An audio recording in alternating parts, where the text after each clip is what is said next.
All right, you all can see my slides, right? Oh, hold on. All right, thumbs up if you can see them. Okay.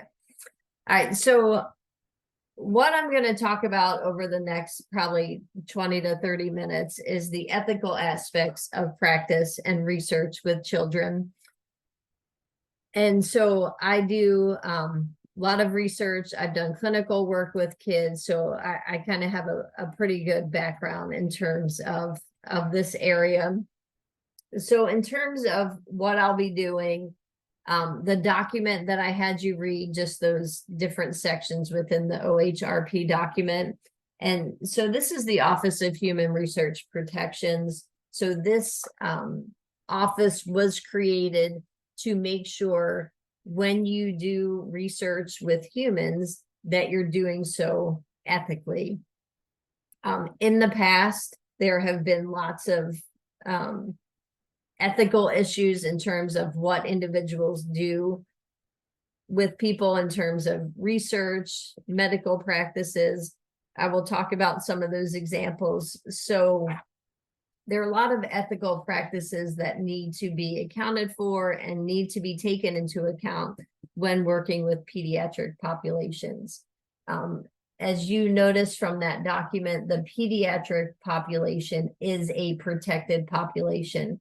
So they're higher risk, they're more vulnerable to different unethical practices occurring. So a lot of protections go into effect when working with the pediatric population.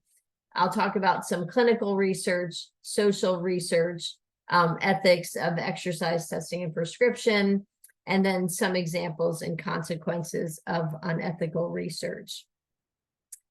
So that document that I had you read, I'll go over just the bigger points that I want to emphasize in a couple minutes. But first, I want to talk to you about institutional review boards. If any of you have been involved in research at UT, so if you've worked in somebody's lab on campus, you are probably familiar with the institutional review board. The IRB is also known as an ethics committee. And so this is a group of individuals, typically faculty members. There has to be a physician on the board. There's also a representative from the penal system, the prison system, because the people in jail are also considered one of those protected populations, because in the past, individuals have taken advantage of their situation and have done unethical things in terms of research. So these IRBs are in place in order to make sure everything that's going on with research being done is ethical in nature. Every study I have to do, I go through this board. I do pretty low risk research, so I do what's considered an expedited review, where I submit my protocol. A couple of individuals from the board will review the protocol, and then if it's ethical, they will provide approval. In some cases, I've had to go through what they consider a full board application, and that's when there's a risk that is greater than what a child would typically experience. So one of my studies that went through this full board was when I had kids doing a VO2 peak test. So that means they're running on the treadmill until they can't go anymore, until they reach volitional exhaustion. Anytime someone exercises at a very high intensity, there's risk of injury as well as risk of death. So because the risk was higher than what kids would normally experience, I had to go through the full board protocol. So everyone on the board sees the protocol. They have a meeting, they talk about the protocol and determine whether the risk is worth whether the risks and the benefits are equally balanced, and if the risk is too high, then typically they don't approve the protocol. But in the case of the exercise testing, we go through different channels to make sure the kids are safe. So we do a health history form. We ask parents about any previous injuries or conditions that may predispose them to being injured. And because we go through all those extra steps, they have given us permission to do those types of studies. So in terms of protection of human subjects, there are lots of definitions in that article. They talk about children. So children are, through this article, are typically defined as anyone under the age of consent or 18 years of age. So anyone who's not considered a legal adult. Level of risk, try to keep the, make sure there's a really good balance of risks versus benefits. So if there's a higher risk, there should be more benefit. An example that would be a clinical intervention or a trial. So you've heard of drug trials, medical intervention trials. Typically, those are done to try to better the condition or better the life of the child or the individual. If there starts becoming higher risk or they start seeing adverse outcomes, that's considered a high-risk study, and typically there are lots of protections in place and frequent review to make sure that the risk is not too high. So if there's an intervention being done and multiple individuals are getting more sick or there are deaths occurring, there usually will be an investigation to determine whether or not that study is really benefiting, or that intervention or drug is benefiting the individuals. Whenever you work with children, so anyone in that pediatric population under 18 years of age, you do need permission from the parents or guardians in order to do that research on the individuals. There are a few times where there are exceptions to this rule. So if you have a student in college and they are 17, they are eligible to be able to provide their own permission or their own consent. Also, if you have a population where there may be information reporting, so if a child is a ward of the state, they may be able to provide their own permission if the risk is low enough. So I'm going to go through an example of a parental permission form and the consent process. So I'm just going to share. Let's see.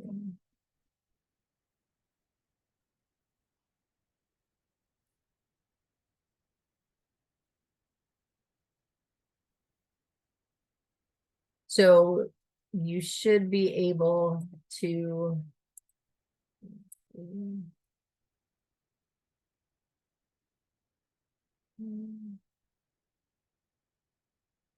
now I can't find the video where you guys can't see you all. Just someone yell out, can you see parental permission form on my screen? Yes. Okay, thank you. So I'm gonna make this a little bit bigger. I don't know if you'll be able, everyone can see this. Okay, so parental permission form, or that consent form, talks about different aspects of the study that you need to tell the parent or guardian so that they can make an informed decision of whether or not they want their child to participate in the study. So if any of you have participated in research studies on campus, you will have done one of these, read through and signed off. Making sure you read through the entire document is very important because this gives you a lot of vital information. When I work with parents, I typically send this ahead of time so that they can read it before they come in for assessments. And then I ask them if they have any questions, and I kind of repeat the more important topics, especially the risks associated with the study, when I go through that information with them. So you always list who are the investigators on the project. So this project that we're currently doing, we're looking at motor proficiency in youth with and without autism spectrum disorder, using 2 different methods. So this is kind of a double whammy in terms of protected populations, because you have the pediatric population, and then you also have a population with disability, which may impact their ability to properly think through and give their consent. So it's really important that we get parent permission and the parents understand what we're going to do. So we talk to them about, or we provide information on wanting to have them be in the study and that they have to give their permission. If parents do not want the kids to be in the study, we let them know that it's not going to affect their rights or any care or services they receive. So this study that we're doing right now, we are currently recruiting in schools. So we have one school district that has agreed to let us recruit there. And so we just let them know, if you do not want your child to participate, they're still going to receive all the normal care, all the services at school, that this really is an optional thing. And so why are they being asked? And we just let them know that their kid is within the range and the population that we're looking for in this study. So age range 5 to 12 years old. So we're targeting elementary school kids, either diagnosed with autism spectrum disorder or no diagnosis, and they have to be able to walk because of the assessment tool, the motor proficiency tool. They have to be ambulatory.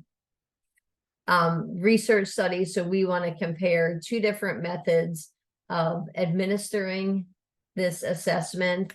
So the assessment is a motor assessment. They do fine motor skill activity, gross motor skill, strengthening activities. And we are doing the traditional administration, as well as using a social narrative, which is it's essentially a story. So we tell the kids a story, and within the story, they do these different activities.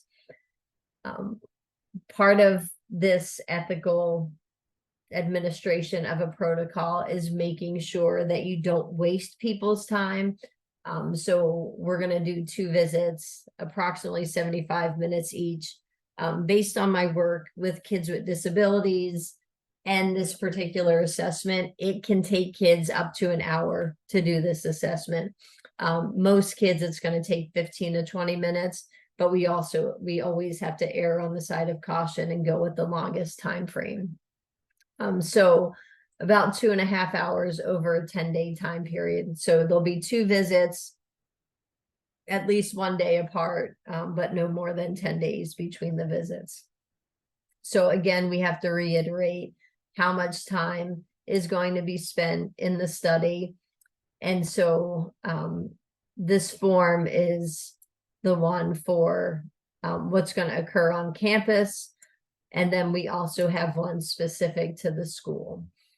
We also, because we have a hard time getting people on campus, I'm sure you all know about the parking situation on campus.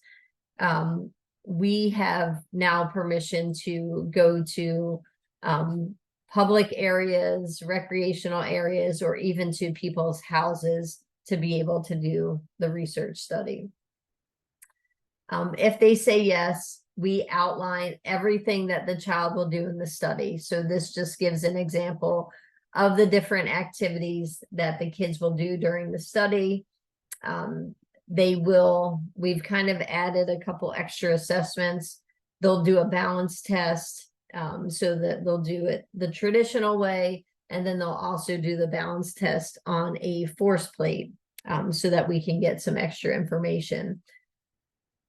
Also, we're going to record them. Whenever you add video recording, that adds a level of risk and can potentially reduce anonymity, so kind of a breach of confidentiality. For this study, we just need to record to be able to start and see where the activity starts and stops for analysis of those force plate data. So when we video record, we're just doing from the waist down to the feet. So that eliminates the ability to identify any children. And then an extra thing that we added is that they will write, in terms of their fine motor, on a tablet using a special pen. So that way we can analyze how much pressure they put while they're going through these different writing tests. And then we just talk about what they're going to do on their second visit.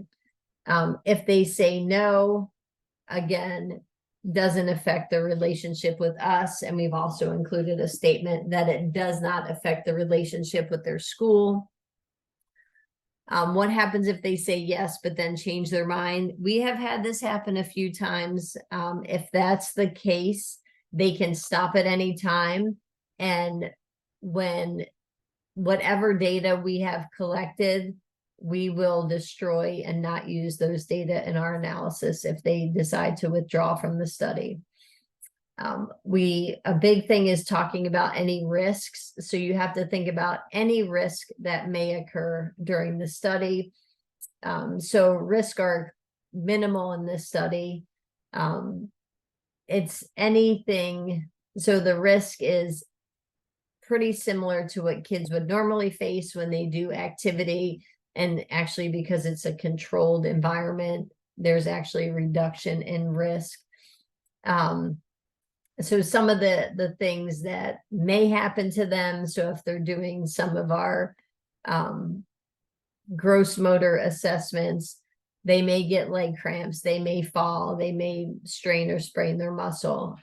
We have not, knock on wood, have any of this happen during our studies. I did have one adverse event occur during a VO2 test where the kid was doing the beep test or the pacer test and threw up during the test. He had not been feeling well all day, neglected to tell us. And so, so after that, if you do have an event like that, an adverse event occurring, you do need to report that to the ethics board, and then you need to come up with what your plan's going to be to help reduce that risk. So in that case, before anyone did the study, we asked them, were they having, how were they feeling that day? If they were feeling any nauseousness or sickness, and then if they were, then we just move their assessment to another day. We also let them know that we're CPR certified, and that if there are any abnormal feelings, to let us know. That way we can make adjustments so that they do not experience any of those injuries. And we also have to let them know there's a risk of loss of confidentiality. We do a really good job of keeping our records anonymous, not having identifying information on there. So that risk is considered minimal. Most of the stuff I do, if we're doing just these observational studies, do not have a direct benefit to the child that's taking part in the study. It may benefit others with the results we find as we create new programs or new ways of assessing individuals, but generally there's no big benefit to kids participating in these studies. We have to talk about how we're going to keep everything confidential, what's going to happen to the kids' information after the study is over.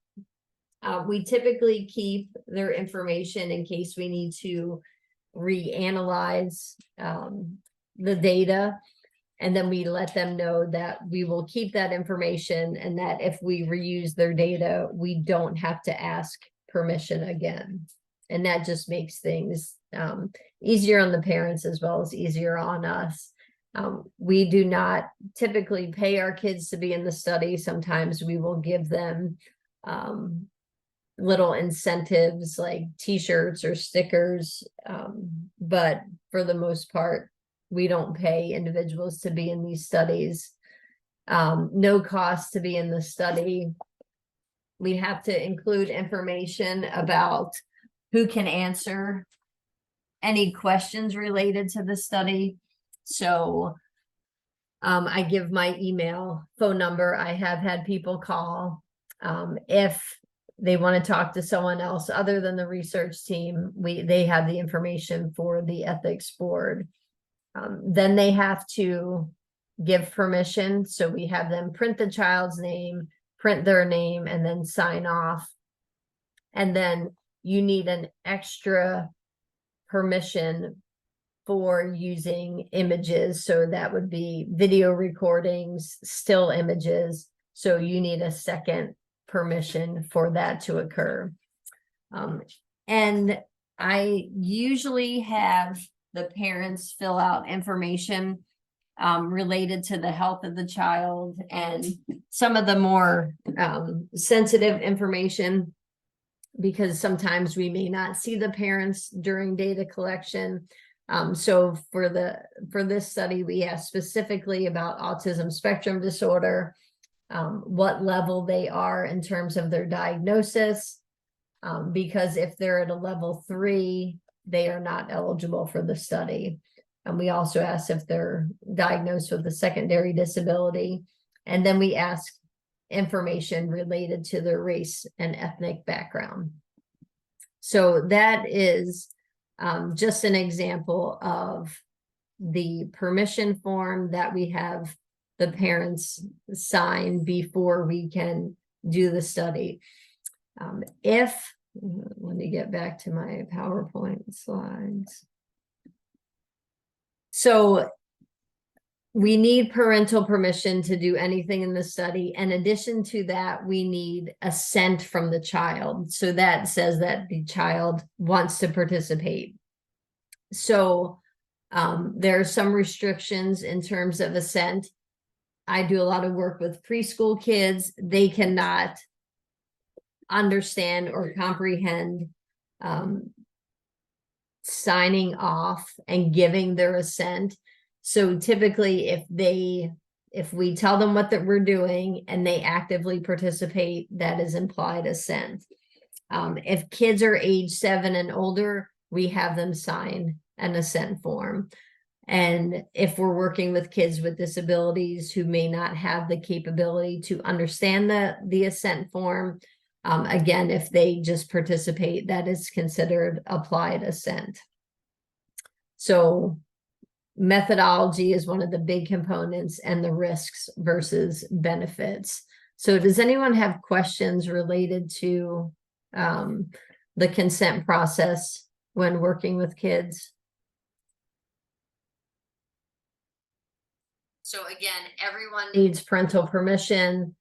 7 and older will provide written assent. Others can give verbal assent or just participate in the activity. And if you have an individual with an intellectual developmental disability, they're kind of, that's kind of a case-by-case assessment to determine if they can truly provide assent.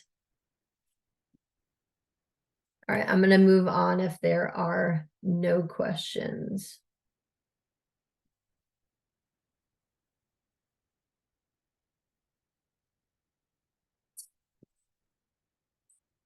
So in terms of ethics and research, we can talk about ethics in a couple of different situations.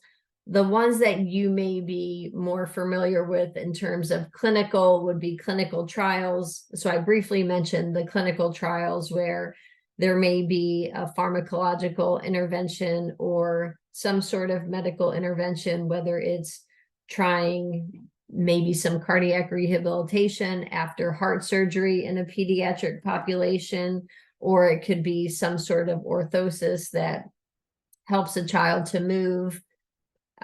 So clinical trials will look at the efficacy of those drugs or interventions. In terms of applied research, we're mostly dealing with maybe doing a physical activity program, doing some sort of nutritional intervention. So not necessarily a clinical trial, more what's going on in terms of what's going to happen on a typical day-to-day basis. Social research, most of the social research that we see and that involve kids are things that happen in the school setting, so educational research. So in terms of doing things ethically there are certain assumptions about youth. It's that they are a protected population. They're more vulnerable, especially when they're in a setting without their parents or guardians. And in terms of kids, you have differences in development and maturation amongst your group of kids. So you may have a group of 6th graders and they may be across the board, some with higher levels of maturity, others with lower levels. So you need to take that into consideration, that kids all don't grow, develop, and mature at the same rate. So you're going to have those differences.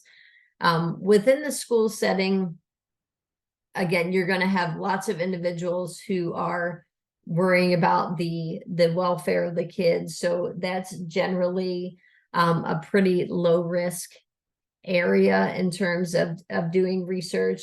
One thing to keep in mind is when individuals in the schools are doing research with kids, that they do a good job of protecting the confidentiality or the integrity of the data working with kids.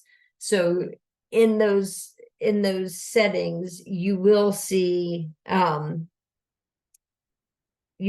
lot of data being processed in terms of educational research, and that is typically done with no identifiers of the kids. Schools do have sensitive information that they can use within their research. So one example would be the socioeconomic status of the parents. If you have kids eligible for free and reduced lunch, the school has that information so that they have an idea of parents that are kind of lower socioeconomic status versus parents that are going to be higher socioeconomic status. And again, that's sensitive information, and the schools do a really good job of protecting that information and not revealing any specific details about kids. So there are a few studies involving unethical research with kids. So this research was done many years ago. These studies were done in the past. Because of the unethical nature of some of these studies, this is where more of the protections came into play. And I'll talk about some of the issues that we have now in terms of research ethics and working with children. So just a couple of examples. The Willowbrook study was a study done in group homes. So these are essentially orphanages where kids did not have anyone to vouch for them or protect them. And so there were cases where some infectious diseases were spread throughout the homes and they did not provide care immediately. So just trying to see how that course of the disease occurred in the pediatric population. So not treating a medical condition is unethical.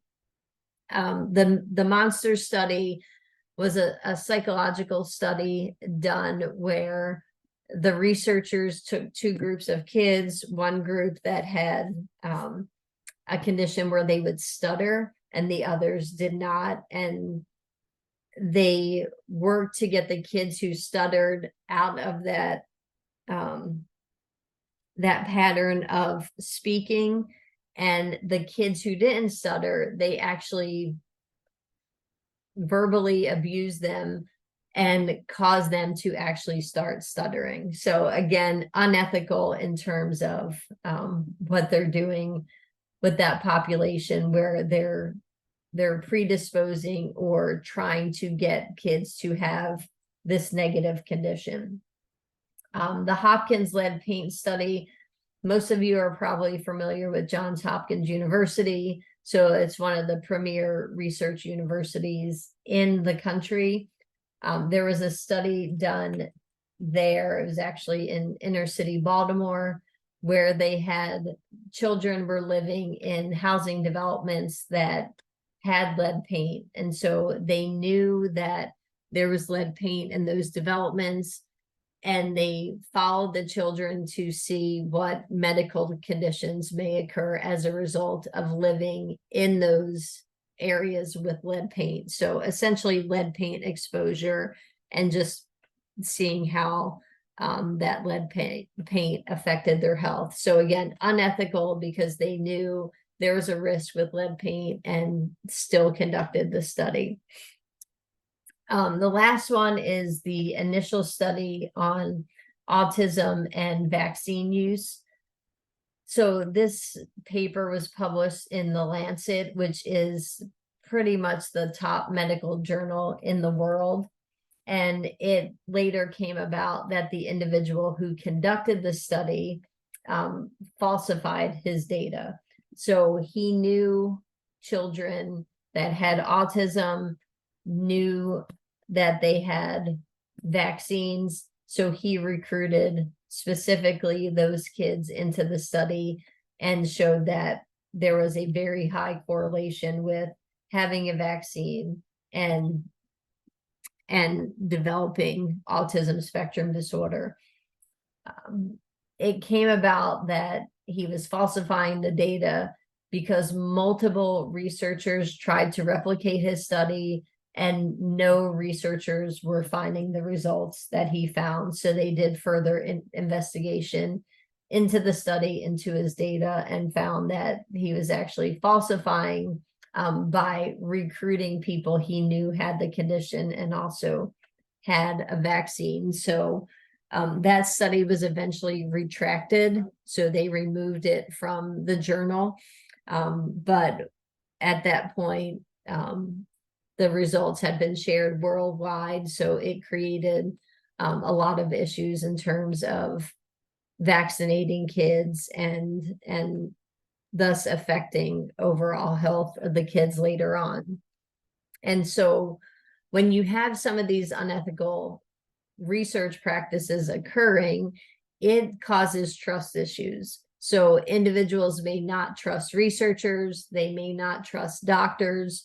If you're seeing some of this unethical research occurring, there are also public health implications. So after this study came out, more and more people were not vaccinating their children. So there started to be the spread of some of the diseases that had been eradicated years ago with vaccinations. So there are implications in terms of public health, also in terms of trusting healthcare providers, trusting researchers. And it's really important that, you know, the healthcare system, researchers have the trust of the general public so that we can continue doing research and being able to further the knowledge we have through this research and practice with researchers as well as with medical professionals. Does anyone have questions before I move on to the exercise testing and prescription section? All right, so in terms of exercise testing and prescription, We will go over specifically how to do exercise testing and how to prescribe physical activity in the pediatric population. But there are a couple things that need to be considered that take into account some of the ethics of the work that individuals like myself do. So type of testing, are you going to have the kids do a maximal or peak test versus a submaximal test where they don't go as hard, there's less risk of injury? It really depends on what you're going to be doing, what your outcomes are, to determine what's ethically the best practice. So if I'm just in a school setting wanting to get the overall fitness level of a large group of kids, I will do some sort of submaximal test that the kids typically do in a physical education class. If I'm working with, say, a clinical population, looking at the effect of different treatments on their aerobic fitness level, I will probably do a VO2 peak test, because that will give us the best information to be able to determine if interventions are working.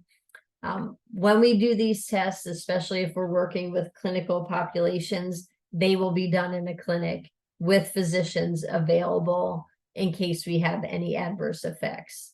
So with clinical populations, when you do exercise testing, there is always a physician on site in case you have some complications occurring. Choosing your protocol. So if you're going to do a treadmill versus a cycle test, and what type of test is going to be ideal for the child, and what's going to give you the information you need while also providing a safe experience for the kids. And then moving into the prescribing activity, looking at program choice. So making sure that that program is developmentally appropriate for your population. So for example, we're not going to take a preschool population and train them to run a half marathon. So they're not going to be able to run that distance. They're not going to be able to do that activity. But taking a preschool population and teaching them different skills associated with different sports would be a lot less risk and more appropriate for kids in their age range. So making sure you take into account why you want to do the testing, why you want to do the programming, and what's going to be best for the child, really looks at those ethical practices in terms of testing and prescription. So in terms of doing ethical research as well as using appropriate ethics when you are maybe in your job as a healthcare provider. So as a researcher, and like in my lab, I have several undergraduate and graduate students helping me with research. It's our role to protect the child, to do things ethically so that there's low risk to the child. In order to do research at the university, and this is going to be the case at most universities, most hospitals, if you're going to do research, you have to go through specific training so that you know how to protect your participants. So there's a city training protocol that that all my students are required to do. Anyone doing research at UT is required to do this.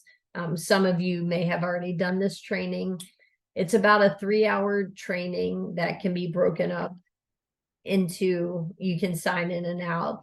But it really goes through the background of ethics during research and what you can do to help protect the populations that you're studying. As a professional, so if you're working in a healthcare setting, in a clinical setting, you're going to have lots of protected health information, private information about your patients and clients. So making sure you protect that information so that the information is not shared, keeping good files, keeping them anonymous, keeping them in a safe place is going to be important, as well as the practices that you choose to do within your clinic or setting, making sure those are ethical and appropriate for the populations that you are working with. So we do see that role. Pretty much the goal is to protect the pediatric population, and we do that in a variety of different ways, both as researchers and as professionals. Here on campus, if we do anything with kids, we have to go through the Protecting Minors program here on campus. And so this program was put into place after, you may remember the incidents that happened at Penn State University, where one of the football coaches was abusing children, and it went unreported for years. Numerous people knew, but nothing was being done. And so in order to prevent that from happening again, most campuses, most schools throughout the country have adopted these Protecting Minors programs. So as part of this program, we have to jump through a lot of different hoops, but it's obviously warranted and necessary in order to protect the kids we're working with. Prior to doing any program, we have to submit an application at least 45 days before we start the program. We give information about what we're going to be doing in the program. We submit what we call a list of protected adults. And so in order to be classified as a protected adult, you have to have a background check, and you have to go through their training program to make sure you understand how to protect the kids, how to report if you suspect or know some sort of abuse is going on. This is primarily geared towards things like camps, overnight programs on campus, but research also falls under this umbrella. For the most part, what I do, we are never alone with the kids. So either the parents are there with us, and then I do work in the schools and at the preschool on campus. In both of those settings, we can never be alone with the kids. There has to be a teacher or an aide or some sort of school representative with us at all times. So that reduces a lot of any risk of abuse occurring, but it doesn't protect us 100%. So we still go through this program for all of our research studies. And what they do is they talk about what's considered abuse. So whether it's physical abuse, sexual abuse, verbal abuse, the training goes through examples of all those types of abuses. And the biggest thing that needs to be kept in mind is, how do you report the abuse? In the state of Tennessee, if you suspect or know abuse is occurring, you have to report it, or you could face charges. So it's considered a felony. In terms of reporting, if you know or suspect some sort of abuse is occurring, you need to report it. First is going to be to the local police department. So you can report to the local police department or a judge in the jurisdiction. So that's your first call or first notification. Reporting it to campus police or public safety should also occur, but after you let the local police or the judge know. Also knowing or providing that information to people in program administration, so people who are in charge of the program, just so they know what's going on and have that background. And then general counsel with the university is it's always good to also let them know in case you need further protection. So this is the reporting protocol. I have not, in my years of conducting research, I have not had to report any of this. But again, we are also not alone with the kids.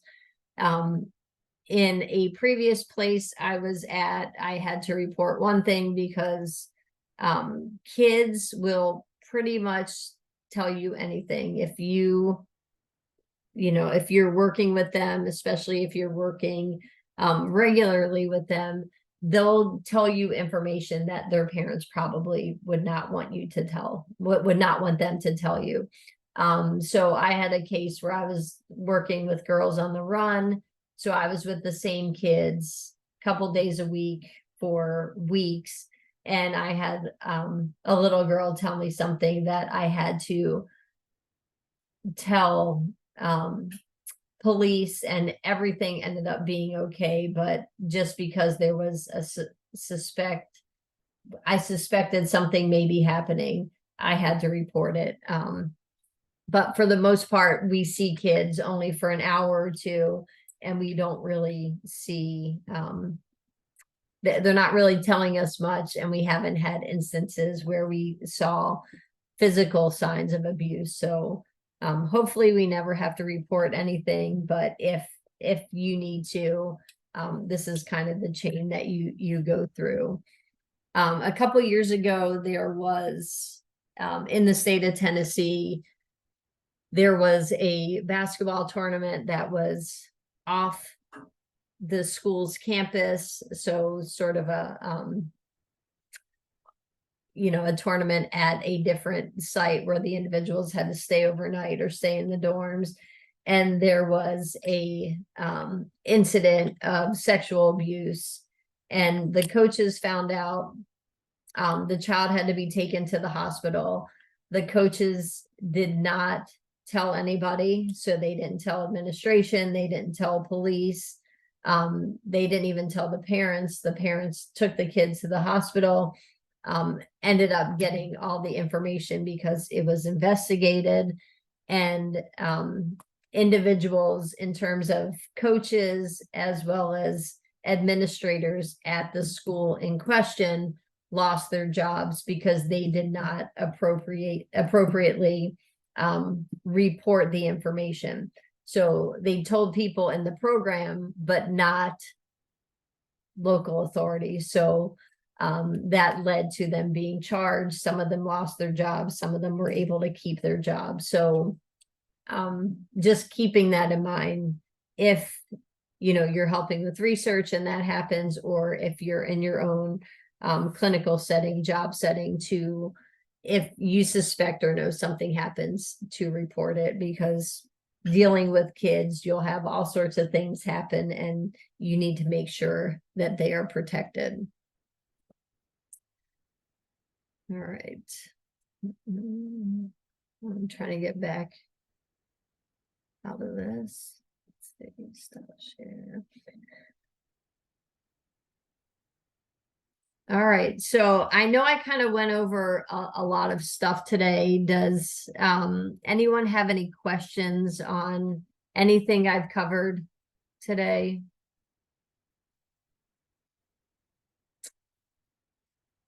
I will be posting, so I'll continue to post the videos. If you have any trouble accessing them or watching them, please let me know as soon as possible. Again, because I had to switch systems that I upload the videos to. And so I tried to check last night and make sure I could see it. I could, but I'm not a student, so I didn't know if you were able to on your end. So if anyone has any issues with that, please let me know as soon as possible, and I will get those issues fixed.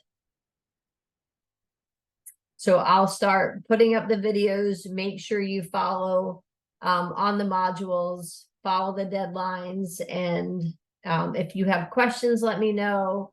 Again, my schedule is pretty open, so I can meet at almost any time. just let me know and I will get the video up about the semester project, because by the end of this week, you will have to submit your little project proposal or your project pitch. If you don't have any questions, you are free to log off. If you have any questions, speak now. Thank you. Thank you. Have a good day. Thanks, you too. Bye.